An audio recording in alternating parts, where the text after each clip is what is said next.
മുണ്ടക്കൈ ചൂരൽമല ദുരന്ത വാർഷികത്തിന്റെ വാർത്താ പരമ്പര തുടരുകയാണ്. മണ്ണ് മൂടാത്ത ഓർമ്മ.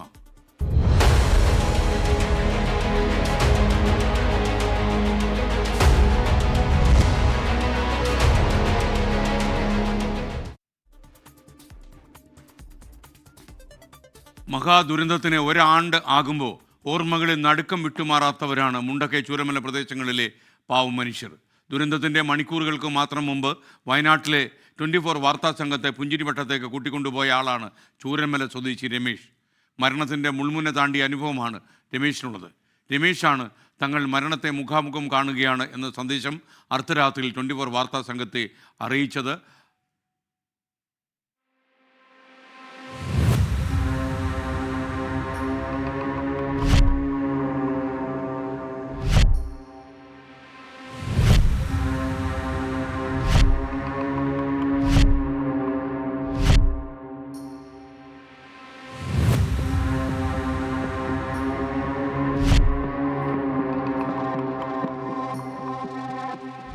അന്ന് ജൂലൈ 29 ഉരുൾപൊട്ടലിൻ്റെ മണിക്കൂറുകൾക്ക് മാത്രം മുമ്പ് അട്ടമല റോഡിൽ വെച്ചാണ് രമേശിനെ ഞങ്ങൾ കാണുന്നത്.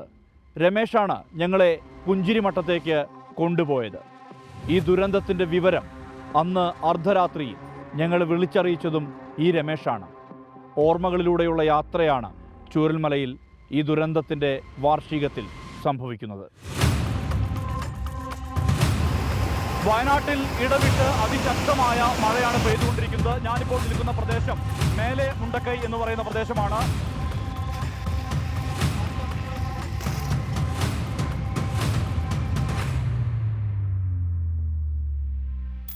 രമേശും ചൂരൽമലയിലെ കുറച്ച് മനുഷ്യരും പുഞ്ചിരിമട്ടത്തേക്ക് ജീപ്പിലാണ് വന്നത്. ഇവർക്ക് പിറകിൽ ഞങ്ങളും. മഴ അസാധ്യ മഴയാണ്. മുണ്ടക്കൈ പുഴ കരകവിഞ്ഞ് ഒഴുകുന്നു. പാലം മുട്ടിയില്ല എന്നുള്ള രീതിയിൽ പോകുന്നു. അങ്ങനെയാണ് ഞാൻ നിങ്ങളെ വിളിച്ചിട്ട് മുണ്ടക്കൈ പുഞ്ചിരിമട്ടം പോണേ. മട്ടത്ത് പോയി നമ്മളവിടുന്ന് കാര്യങ്ങളൊക്കെ അതിൻ്റെ എന്താ പറയുക പ്രശ്നങ്ങൾ നമ്മൾ കണ്ടു. ഇത് എന്തോ അപ്പോഴും ഈ പറഞ്ഞ പോലെ ഒരു നെഗറ്റീവ് ഫീൽ എനിക്കുണ്ടായിരുന്നു. നിങ്ങൾ പറഞ്ഞ പോലെ എനിക്കും ഉണ്ടായിരുന്നു. വല്ലാത്ത ആരോടും സംസാരിക്കാൻ പറ്റുന്നില്ല. ഒരു മൂകമായ അന്തരീക്ഷം. കാരണം പ്രകൃതിക്ക് പോലും ഇരുട് മൂടിയൊരു കാലാവസ്ഥയല്ലേ. അവിടെ നിന്ന് യാത്ര പറഞ്ഞിറങ്ങി അർദ്ധരാത്രിയിൽ ഉറക്കത്തിലേക്ക് വഴിമാറിയപ്പോഴാണ് രമേശ് വിളിക്കുന്നത്. ഒരു പാതി ഉറക്കത്തിൽ നമ്മൾ നെറ്റി ഉണരുകയാണ്. കാരണം ഒരു വൈബ്രേഷനാണ്. ഭൂമി മൊത്തത്തിൽ കുലുങ്ങാണ്. പുഴകളിൽ എന്തോ ഭീകരമായിട്ടുള്ളൊരു സൗണ്ട്.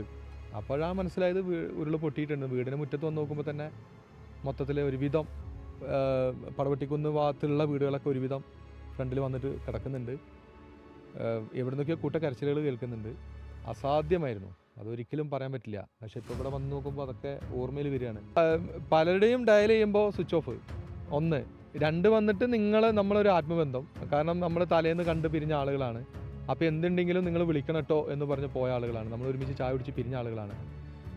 അവസാന രീതിയിൽ നമുക്ക് പെട്ടെന്ന് ഓർമ്മ വന്ന് നിങ്ങളുടെ മുഖമാണ്, സുർജിതേട്ടൻ്റെ മുഖമാണ്. അപ്പോൾ അങ്ങനെ വിളിച്ചു. രമേശിൻ്റെ ചുറ്റിലും പലതും നഷ്ടപ്പെട്ടു. വീട് ഇല്ലാതായി.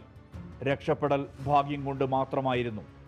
ഇപ്പോഴും വിശ്വസിക്കാൻ കഴിയുന്നില്ല. കാരണം ചുറ്റുള്ളതൊക്കെ പോകുന്നത് നമ്മൾ കാണുകയാണ്.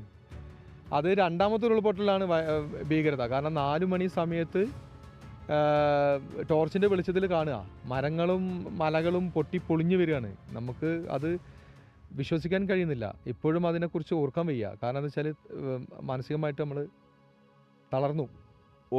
ഒന്നിനും പകരമാകില്ലെന്ന ബോധ്യമുണ്ട് ഈ ചെറുപ്പക്കാരനെ.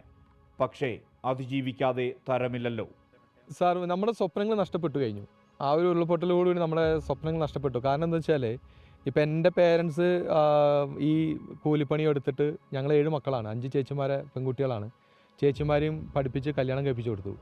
ബാക്കി സ്വരൂപിച്ച് വെച്ച പൈസ കൊണ്ടാണ് 40 സെൻറ്റ് സ്ഥലവും വീടും നമ്മുടെ ഒരു സ്വപ്നമാണ്. അതാണ് ഒരു സുപ്രാത്തിൽ ഒലിച്ചു പോയത്. ഇനിയിപ്പോൾ നമ്മൾ സർവൈവ് ചെയ്യാല്ലാതെ വേറെ ഓപ്ഷൻ ഇല്ല. അതിജീവിക്കും, അത്രേ ഉള്ളൂ. ഇനിയിപ്പോൾ മുന്നിൽ നമ്മൾ നാളെ എന്ന് പറഞ്ഞൊരു സ്വപ്നങ്ങൾ കാണുന്നില്ല. ഈ പ്രസൻറ്റിൽ ജീവിക്കുക. ഇന്നും കണ്ണിലും കാതിലുമുണ്ട് സങ്കടങ്ങളുടെ ആ പെരുമഴക്കാലം.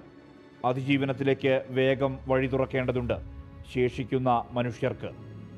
മനു ദാമോദരനൊപ്പം സുർജിത് അയ്യപ്പത്ത്, 24 വയനാട്.